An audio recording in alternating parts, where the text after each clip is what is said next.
आइए बच्चों, आपका फिर से हमारे विद्यालय में स्वागत है। आज हम परिमेय संख्याओं का गुणा और भाग सीखेंगे। बच्चों, इससे पहले आपने परिमेय संख्याओं के जोड़ और घटाव सीखे थे। आइए सबसे पहले सीखते हैं गुणा।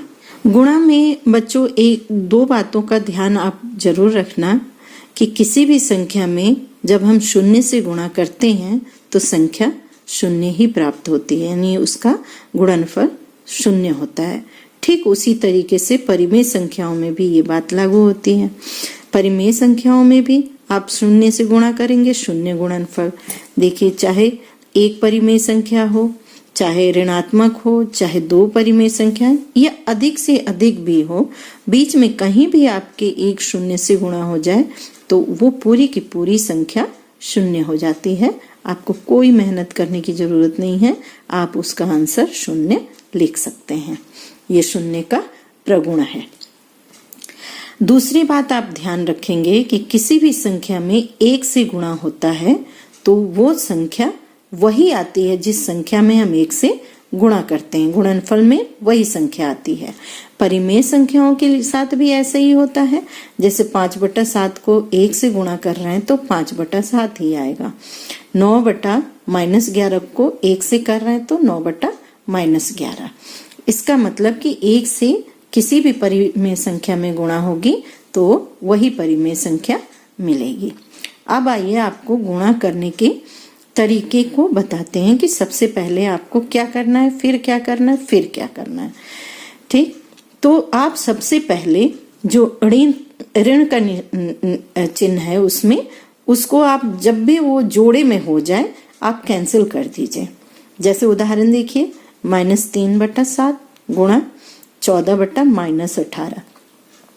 अब पूरे जो सवाल है उसमें आपको जोड़े में ऋण मिल गया तो आप इसको कैंसिल कर दीजिए। ध्यान रखिए, अंश का अंश से भी, अंश का हर से भी होता है, हर का हर से भी होता है। जोड़े में ही कैंसिल होगा, सिंगल वाला नहीं होगा, ये ध्यान रखिएगा।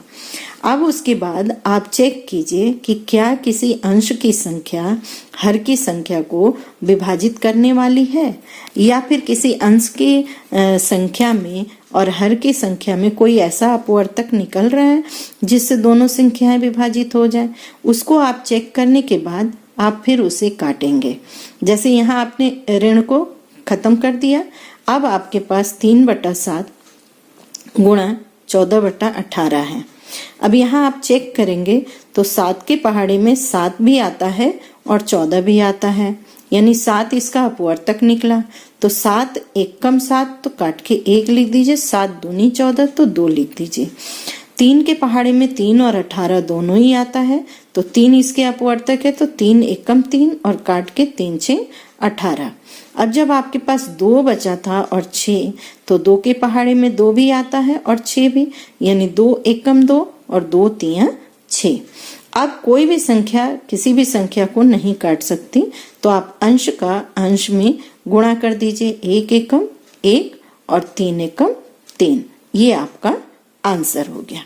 ठीक है, अब एक और उदाहरण पर हम ध्यान देते हैं। देखिए बच्चों, उदाहरण नंबर 2 पर कि -24/-35 है गुणा -14/52 है। यहाँ भी आपको अंश में 2 मिल गए ऋणात्मक निशान तो उसको कैंसिल कर दीजिए, कट कर दीजिए। यहाँ काट दिया।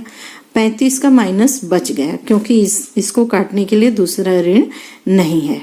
अब चेक करते हैं कि किस पहाड़े से कौन सा नंबर कट सकता है जो कि 2 संख्याओं को कम से कम काटना है।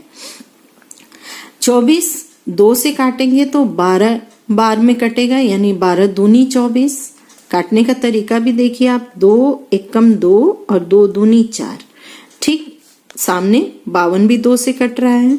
2 दूनी 4, 1 बच गया 5 में से, वो इसके बगल में लग गया 12, यानी 2 6 12। ठीक है, तो 26 बार में 52 कटा। अगर आपको ऐसे नहीं काटना है तो आप देखिए, इस तरीके से मैंने भाग दिखाया है। 26 बार में ये पूरा कटा तो आप काट के 26 लिख सकते हैं। अब देखिए, अब यहाँ 35 है, यहाँ 14 है, यानी कि 7 के पहाड़े से 14 भी कटेगा और 35 भी। तो 7 दूनी 14 और 7 पंजे 35। तो ये 7 से दोनों संख्याएं कट गई। अब यहाँ 2 आया तो 2 के पहाड़े में से एक बार में, और ये 13 से कट जाएगा। जैसे भाग देंगे तो भागफल 13 आएगा 2 से, तो 13 दूनी 26 होता है, वो भी आपको पता है। तो 2 एकम 2 और 13 बार में 26 कटा तो 13। अब कोई संख्या नहीं कट पा रही है तो 12 एकम 12 और ये हो गया 13 पंजे 65। तो माइनस के साथ आया। अब माइनस को खत्म करना है तो -1 से नीचे और -1 से ऊपर गुणा करके आप हर के माइनस को खत्म कर दीजिए, अंश में माइनस लग जाता है। ये आपका उत्तर हो गया। ठीक है, अब हम आपको भाग सिखाएंगे। गुणा तो इसी तरीके से होता है, बस आपको अपवर्तक ढूंढना है और उसको काटना है। अब भाग सिखाएंगे तो भाग में आपको गुणात्मक प्रतिलोम की जरूरत पड़ेगी। तो आप सबसे पहले गुणात्मक प्रतिलोम को समझ जाइए। गुणात्मक प्रतिलोम का गुणनफल जब भी करेंगे, यानी इस तरीके से गुणा करेंगे, तो हमेशा उसका गुणनफल जो है 1 आता है। तो ये क्या है? जैसे आप कोई परिमेय संख्या है P/Q, ठीक उसका उल्टा कर देंगे, Q ऊपर और P नीचे, तो वही गुणात्मक प्रतिलोम हो जाता है। जैसे 4/5 का 5/4 उल्टा कर दिया। ठीक है, अब इसको गुणा करके देख रहे हैं, सारे नंबर कट गए, 1 आया, यानी हमारी ये बात सही साबित हुई। -5/7 का आप खुद करके देखिए, 7 ऊपर कर दीजिए, 7/-5 देखिए। ठीक है, और इसका भी 1 आया। हम जो गुणात्मक प्रतिलोम है उसको उल्टा ही करके नहीं दिखा सकते हैं, बल्कि हम सीधे भी लिख सकते हैं और उसका घात -1 लिख दें तो हम उसको भी प्रतिलोम कह सकते हैं। गुणात्मक प्रतिलोम को हम P/Q और उस पर घात -1 भी लिख सकते हैं। जैसे -5/7 को 7/-5 भी लिख सकते हैं, और अगर हम सीधे सीधे लिख रहे हैं -5/7 तो उस पर हम एक माइनस का एक घात लगा सकते हैं। ठीक है बच्चों, आइए सीखते हैं परिमेय संख्याओं का भाग। परिमेय संख्या में 1 से अगर हम भाग देते हैं तो भागफल वही संख्या प्राप्त होती है जिसमें हम भाग देते हैं। जैसे गुणा में वही संख्या प्राप्त होती थी जिस संख्या में हम गुणा करते थे, ठीक भाग भी वैसे ही होता है। जैसे 2/3 में हम 1 से भाग देंगे, यानी कि 2/3 ही प्राप्त होगा। -4/7 में भाग देंगे तो -4/7 ही प्राप्त होगा। अब इसमें हमने कुछ तरीका अपनाया है कैसे भाग देते हैं, इसका मैं अभी विस्तार से आपको बताती हूँ कि भाग की क्रिया कैसे करते हैं। भाग की क्रिया को हल करते समय आप सबसे पहले भाग के निशान को गुणा में बदलिए, जैसे मैंने यहाँ बदला है। अब जब आप इसको गुणा में बदल देंगे तो उसके बाद आप क्या करेंगे, ये जिससे भी भाग देते हैं उसका गुणात्मक प्रतिलोम यानी उल्टा लेके आएंगे नंबर। जैसे 3/5 भाग -2/7 है, तो भाग को हमने पहले गुणा में चेंज किया, अब इसको गुणात्मक प्रतिलोम में बदला, यानी कि 7/-2 किया। अब देखिए कहीं माइनस कटने वाली तो नहीं है, कहीं नहीं कट रहा है।